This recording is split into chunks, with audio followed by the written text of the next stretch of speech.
Indian premier ലീഗിന്റെ ചരിത്രത്തിലെ ഏറ്റവും തിളക്കമാർന്ന രണ്ട് ഫ്രാഞ്ചൈസികളാണ് ചെന്നൈ സൂപ്പർ കിങ്സും റോയൽ ചാലഞ്ചേഴ്സ് ബാംഗ്ലൂരും.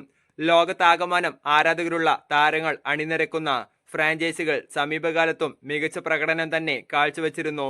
എന്നാൽ ഒരു വശത്ത് ചെന്നൈ സൂപ്പർ കിങ്സ് 5 IPL കിരീടം സ്വന്തമാക്കിയെങ്കിലും മറുവശത്ത് റോയൽ ചാലഞ്ചേഴ്സ് ബാംഗ്ലൂരുവിന് ഇതുവരെയും കിരീടത്തിൽ മുത്തമിടാനുള്ള അവസരം ലഭിച്ചിട്ടില്ല.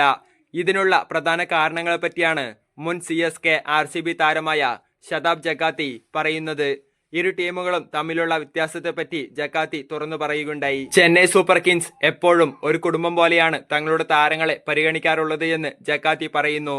എന്നാൽ റോയൽ ചാലഞ്ചേഴ്സ് ബാംഗ്ലൂർ അങ്ങനെയല്ല എന്ന് ജക്കാത്തി കൂട്ടിച്ചേർത്തു. ഇരു ടീമുകളും തമ്മിലുള്ള പ്രധാന വ്യത്യാസം ഇതാണ് എന്ന് താരം ആവർത്തിക്കുന്നു. അദ്ദേഹത്തിന്റെ വാക്കുകൾ ഇങ്ങനെയാണ്: ക്രിക്കറ്റ് എല്ലായ്പ്പോഴും ഒരു ടീം മത്സരമാണ്.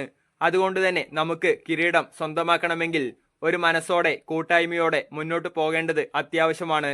അല്ലാത്ത പക്ഷം കേവലം 2-3 കളിക്കാർ മാത്രം മനസ്സുവെച്ചാൽ ഒരു കിരീടം സ്വന്തമാക്കാൻ സാധിക്കുമെന്ന് ഞാൻ കരുതുന്നില്ല. ചെന്നൈ സൂപ്പർ കിങ്സ് ടീമിനെ സംബന്ധിച്ച് എല്ലായ്പ്പോഴും അവർ ഒരു കോമ്പിനേഷൻ പുലർത്താറുണ്ട്. ഇന്ത്യൻ താരങ്ങളും വിദേശ താരങ്ങളും ഒരുമിച്ച് മികച്ച പ്രകടനം കാഴ്ചവെക്കുന്നു. പക്ഷേ ഞാൻ ബാംഗ്ലൂരിൽ കളിക്കുന്ന സമയത്ത് കണ്ടത് അവർ കേവലം 2-3 കളിക്കാരിലേക്ക് മാത്രം ഫോക്കസ് ചെയ്യുന്നതാണ് എന്ന് ജക്കാത്തി പറയുന്നു. മാത്രമല്ല, ഇരു ടീമുകളുടെയും ഘടന വളരെ വ്യത്യാസമാണ്. ടീമുകളുടെ മാനേജ്മെന്റിന്റെ സമീപനവും ഡ്രസ്സിംഗ് റൂമിലെ സാഹചര്യങ്ങളുമൊക്കെ വളരെ വ്യത്യസ്തമാണ്. എല്ലാ സീസണിലും ബാംഗ്ലൂർ ടീമിൽ മികച്ച താരങ്ങളുണ്ട്. പക്ഷേ താരങ്ങൾക്കിടയിൽ പലപ്പോഴും ഒരു ആത്മബന്ധമോ സാഹോദര്യമോ ഉള്ളതായി എനിക്ക് തോന്നിയിട്ടില്ല.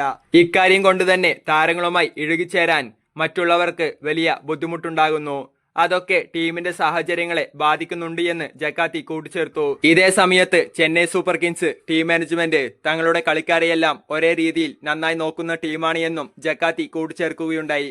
കളിക്കാരുടെ ചെറിയ കാര്യങ്ങളിൽ പോലും കൃത്യമായി ഇടപെടാനും പ്രശ്നങ്ങൾ ഉടൻ തന്നെ പരിഹരിച്ച് മുന്നോട്ടു പോകാനും ചെന്നൈക്ക് സാധിക്കാറുണ്ട് എന്നാണ് താരത്തിന്റെ വിലയിരുത്തൽ. ഇത്തരത്തിലുള്ള മാനേജ്മെന്റ് ഇടപെടൽ വലിയ രീതിയിൽ ചെന്നൈ ടീമിന് ഗുണമുണ്ടാക്കിയിട്ടുണ്ട് എന്നാണ് ജക്കാത്തിയുടെ പക്ഷം. ബാംഗ്ലൂരിൽ ഇത്തരമൊരു ഒത്തൊരുമ ഇല്ലാത്തതാണ് കിരീടം സ്വന്തമാക്കാൻ ടീമിന് സാധിക്കാത്തതിന്റെ ഒരു പ്രധാന കാരണമെന്നും ജക്കാത്തി കൂട്ടിച്ചേർത്തു.